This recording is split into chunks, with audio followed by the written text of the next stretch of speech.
Hello everyone, कैसे हैं आप सभी। आई होप आप सभी अपनी बोर्ड्स एग्ज़ाम के लिए अच्छे से प्रिपेयर कर रहे होंगे।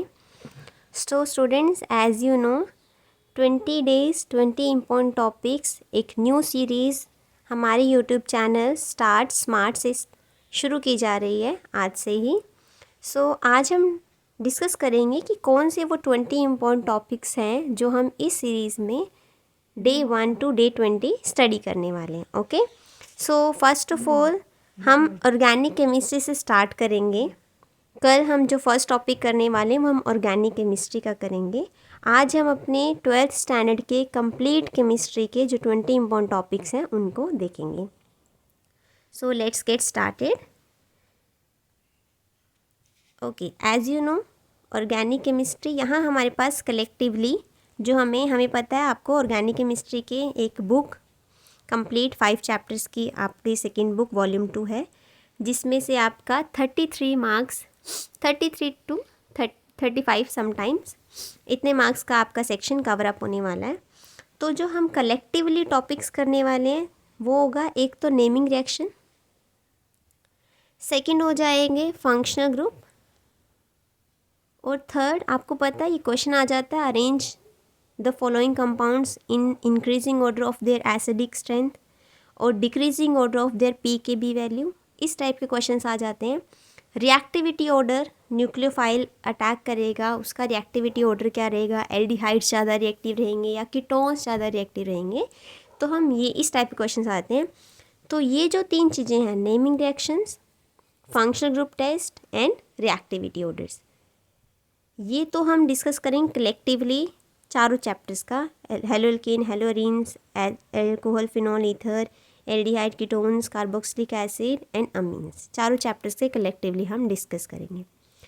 More over haloalkanes and haloarenes में कुछ इंपॉर्टेंट टॉपिक्स जो हमें देखने हैं, mark and anti mark addition. आपके पास ये क्वेश्चन आ जाता है, आपको रिएक्टेंट गिवन होगा, एरो के ऊपर आपको पेरोक्साइड लिखा होगा, आपको पता ही नहीं होता प्रोडक्ट क्या बनेगा। तो मार्क और एंटी मार्क एडिशन इस टाइप की हमें आना चाहिए, बेसिक है ये।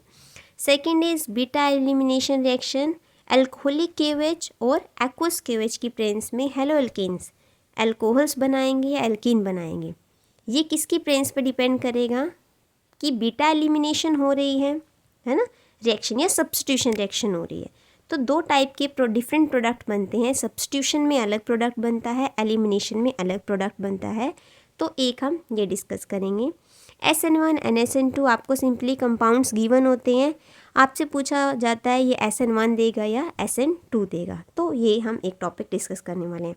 तो अभी तक हमने कितने टॉपिक देख लिए, 6, 3 यहाँ और हेलोल्केन्स हेलोरीन्स में 3, 6 टॉपिक्स हमारे हो गए हैं। नेक्स्ट एल्कोहल, फिनॉल, ईथर, यहाँ हम एल्कोहल्स में एसिडिक स्ट्रेंथ होता है एक इम्पॉर्टेंट टॉपिक, जो हम ऑलरेडी जब हम कलेक्टिवली ऑर्गेनिक केमिस्ट्री पढ़ेंगे तब डिस्कस कर लेंगे। यहाँ पे इम्पॉर्टेंट चीज़ है ईथर्स। ईथर्स में आपको पता है एक इम्पॉर्टेंट विलियमसन सिंथेसिस रिएक्शन, वो नेमिंग रिएक्शन में आ जाएगी। उसके अलावा ईथर्स में क्या है, एक इम्पॉर्टेंट है इसकी केमिकल प्रॉपर्टी या केमिकल रिएक्शन। ठीक है, हमें इस तरीके से आपको कंपाउंड दे दिया जाता है ROR। ठीक है, इसमें आपको ऐड करना है HI। तो ये I जो न्यूक्लियोफाइल है ये इस वाले R पे जाएगा, इस वाले R पे, या ये रिंग के पास जाएगा, ये किस पे जाएगा। इस टाइप का क्वेश्चन आता है ईथर से, आपको प्रोडक्ट बनाना होता है। तो वो ईथर्स की एक इम्पॉर्टेंट केमिकल रिएक्शन है, वहाँ से हम डिस्कस करेंगे। एक आपको समझ आ गया, मैं आपको ईजी मेथड बताऊँगी कि किस तरीके से हम प्रोडक्ट फॉर्म कर सकते हैं, तो सारे हो जाएंगे। तो एक हम टॉपिक ईथर से ये करने वाले हैं। ठीक है, next is aldehydes, ketones and carboxylic acid. यहाँ से आपको पता है एल्डिहाइड कीटोन्स से कैनिज़ारो और एल्डोल कंडेंसेशन इम्पॉर्टेंट रिएक्शन सही हैं। इसके अलावा एक क्वेश्चन इस टाइप का आ जाता है, आपको एक कंप्लीट पैराग्राफ गिवन होगा, डिफरेंट स्टेटमेंट्स गिवन होंगी, आपको एक कंपाउंड गिवन होगा, उसका कुछ मॉलिक्यूलर फॉर्मूला होगा।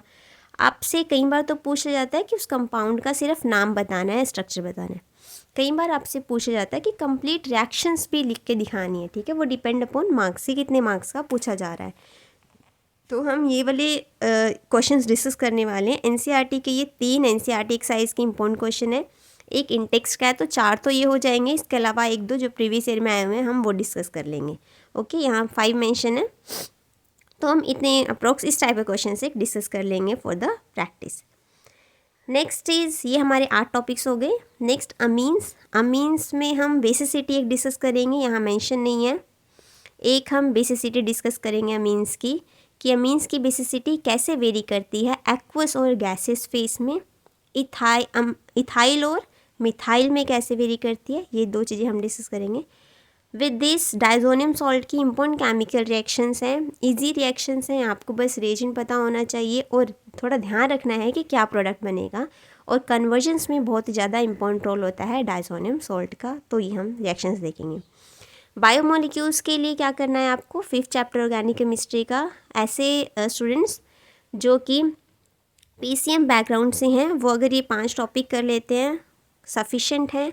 आपको कौन कौन से 5 टॉपिक करने हैं वो, एक तो पहला question fibrous and globular protein में डिफरेंस प्रिपेयर कर लेना है, डीनेचुरेशन ऑफ प्रोटीन कर लेना है, इंपॉर्टेंट टॉपिक है, क्वेश्चन जरूर बन जाता है। विटामिन्स कर लेना है, आपने देखा होगा CBSE का सैम्पल पेपर आ गया या प्रीवियस ईयर हो गए पेपर्स, सब में ये क्वेश्चन तो पूछा ही जा रहा है, why vitamin C is use to take in our regular diet. तो एक हम ये डिस्कस करने वाले हैं विटामिन से रिलेटेड क्वेश्चंस, ठीक है। Difference between nucleotide and nucleoside, nucleic acid से ही क्वेश्चन है, वो आ जाएगा। एक बहुत ही basic difference between DNA RNA, ये आपको 5 क्वेश्चंस कर लेने हैं किसे, बायोमोलिक्यूल। देखिए बायोमोलिक्यूल से आप ये 5 क्वेश्चंस प्रिपेयर कर लेना सफिशिएंट है। उसके बाद आपको क्या करना है, हम कुछ इंपॉर्टेंट कन्वर्जेंस डिस्कस कर लेंगे जो कि प्रीवियस ईयर से रिलेटेड है। ओके, इंपॉर्टेंट होने चाहिए, वो हम डिस्कस कर लेंगे। तो ये रहेगा हमारा 10 टॉपिक हो गए हमारे ये वॉल्यूम 2 से। अभी जो हम नेक्स्ट सीरीज़, मतलब ये जो सीरीज़ हम ले आने वाले हैं कल जो हम डिस्कस करेंगे, तो हम सबसे पहले ऑर्गेनिक केमिस्ट्री से स्टार्ट करने वाले हैं विद नेमिंग रिएक्शन। आगे देख लेते हैं इनऑर्गेनिक के भी चैप्टर्स हैं जैसे हमारे पास वॉल्यूम 1 के, उसमें कौन कौन से टॉपिक्स इंपॉर्टेंट रहने वाले हैं। देखिए अभी वो टाइम नहीं है कि हम डिटेल स्टडी करें कि क्या बोर्ड्स के लिए, अभी वो टाइम है कि हम कुछ इंपॉर्टेंट टॉपिक्स को अच्छे से रिवाइज कर लें for the boards.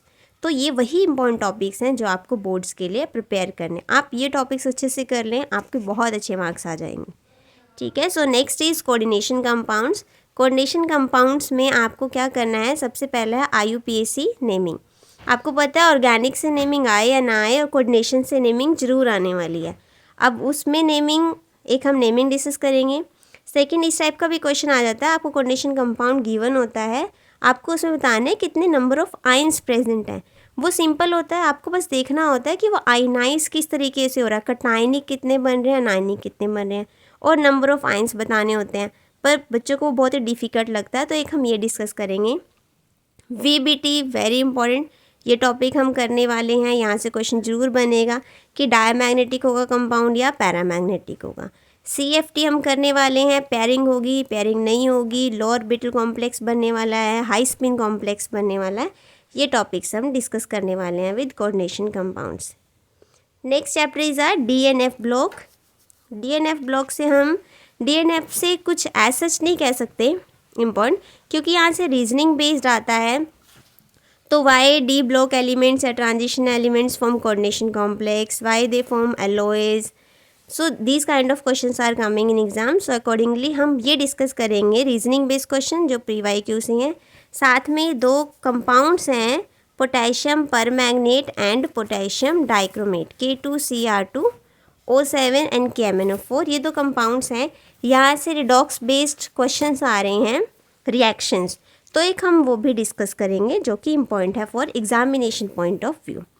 So here we have completed 14 important topics for the boards. These are 2 chapters from inorganic, coordination and DNF block.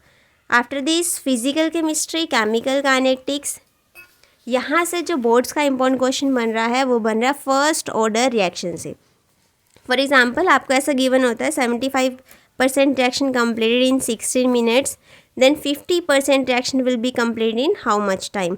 तो वो टाइम आपको कैलकुलेट करना होता है, जरूर नहीं हमेशा 50%, आपसे पूछ सकते हैं 90% कितने टाइम में कंप्लीट होगी। तो इस टाइप के questions are coming in exams, तो हम उसके लिए एक इस टाइप का क्वेश्चन जरूर डिस्कस करेंगे फर्स्ट ऑर्डर रिएक्शन का। इसके अलावा हमारे पास आ रहा है यूनिट्स निकालना for zero order, first order, second order. किस तरीके से हम इसके यूनिट्स निकाल सकते हैं।